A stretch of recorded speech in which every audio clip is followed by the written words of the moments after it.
Hi, this is Kevin Graham at KGNOW here at the Orange County Great Park, joined by the Commissioner of the Golden State Athletic Conference, GSAC, Mike Daniels. Thanks for joining us. Oh, thanks for having me. This is a great tournament that we're having this week. It really is exciting. The 2018 NAIA Men's Soccer Championship Finals week, and it's going to be a Show Me State final. I was actually born in this Show Me State. What do you think about the game so far? Two Heart of America teams in this final. They're ranked number 3 and number 5. That's a power conference in men's soccer in the NAIA, and so they've met each other already this year. It should be a good battle tonight. Good stuff. And GSAC hosting the 60th anniversary of the NAIA Championship. What's it been like for the conference and for you guys as a unit trying to prepare and execute on this event? Well, it's something we've been working on for about a year now. You put a bid in a year prior to hosting, and you get it for 2 years, so we'll have it next year as well. Every school in the conference has put time and effort into this, not only just this week, but leading to this past year, the whole championship experience. So we hope to have a great venue, which I think we do. The city has been behind us. Destination Irvine has been behind us. The chamber, all of our corporate partners have been behind us. So I think that all for me, I think it's been a successful tournament, and I think the student athletes and the coaches have enjoyed their time here in Irvine.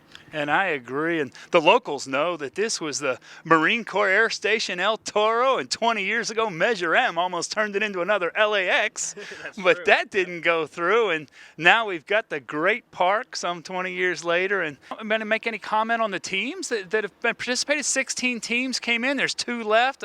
Even the guys who have lost, I've talked to after the game or the next day, and they have such a positive, objective, professional, just a good spirit across the coaching staffs that I've engaged. Well, I think that was our goal going in, is to give them a great atmosphere, have attention to detail, a lot of the things that they might not have gotten past championships.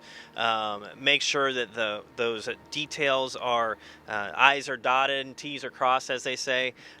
So I hope we've done that for them. We've heard a lot of good comments as well from student athletes and coaches alike.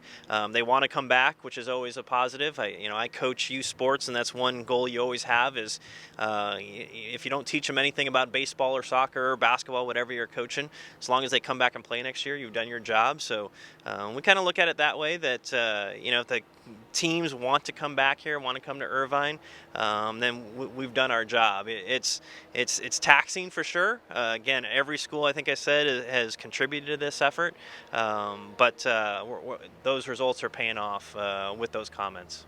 Good stuff. Well, speaking of job, one of my jobs is also as a soccer referee, and Southern California is known for having pretty high quality referees. Anything you want to comment on the officials and how they've approached the tournament? Yeah, we actually did a little bit different technique with officiating this year. In the past, they've had 8 officials come to the final site and officiate the AR position, the 4th official position, and the center position. And this year, we actually just brought in 5 officials from across the country to be center positions only, and then grabbed a couple 2 local guys as well to be centers, and then all of your ARs are actually local. So there's 12 ARs that are local. They've never done that in this championship before, and the goal was so that coaches didn't see those same officials over and over again. The officials are fresher.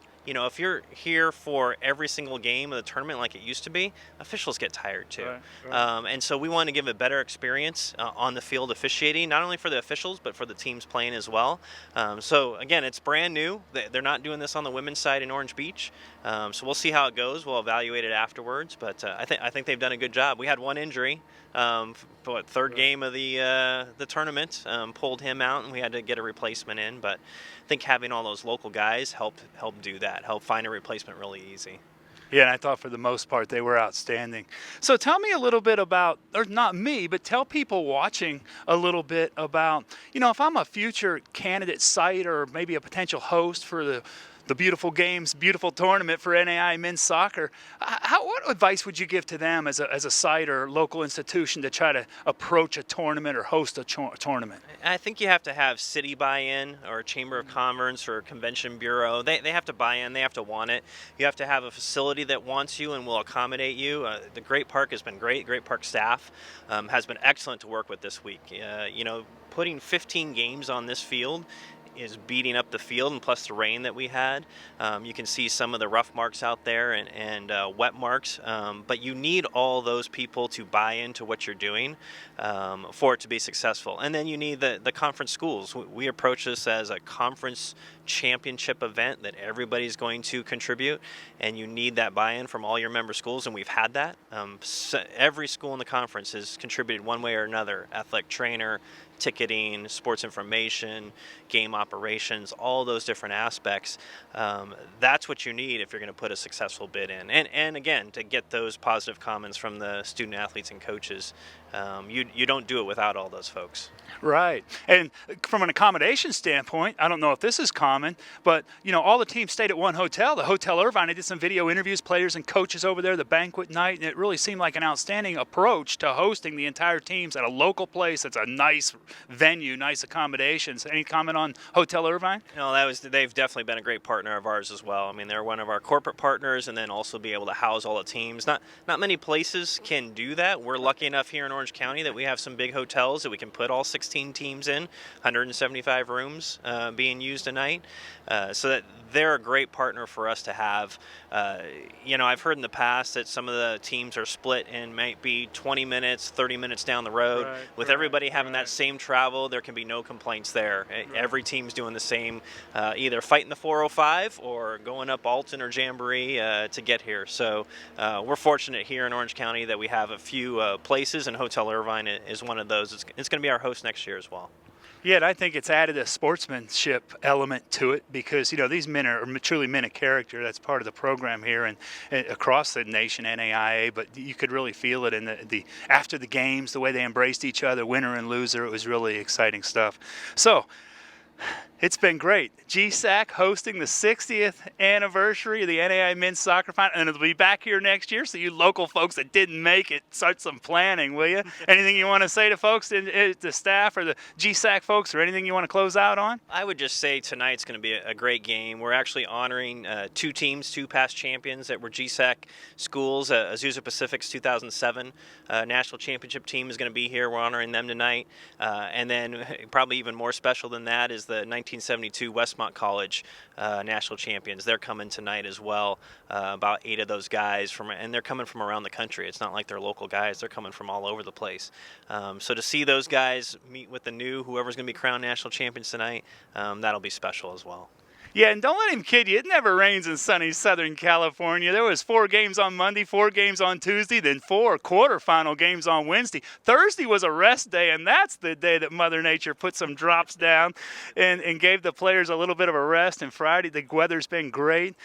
The beautiful game. We heard the mower and the aerator going in the background, making sure the pitch is ready for tonight's game. I actually got to play in the 1981 NAIA final in Springfield, Missouri, as the Alderson Broaddus Battlers dropped the Dominic Quincy. But it was a tremendous experience. It's a tremendous tournament on behalf of the student athletes, the teams, the institutions they represent, and their fan bases. Thanks for doing such a great job, GSAC. Mike Daniels, thank you. Well, thank you for being out here all week. You've put a lot of heart and soul into this, and thanks for the coverage. The student athletes and coaches, I know, appreciate it. Well, thank you. And check out KGNOW. You got dozens of videos from the 2018 NAIA Men's Soccer Championship Week here at the Orange County Great Park. And we're exclusively sponsored by Video for Business Growth. So no matter what kind of business profession or trade you're in, you have information to convey. And video is what gets it done in the modern age. So check out Video for Business Growth. Can you give them some encouragement to check them out? KGNOW has been great all week. So thank you very much, Kevin. Thanks, folks. Check out the championship game today, 6 o'clock, Orange County Great Park.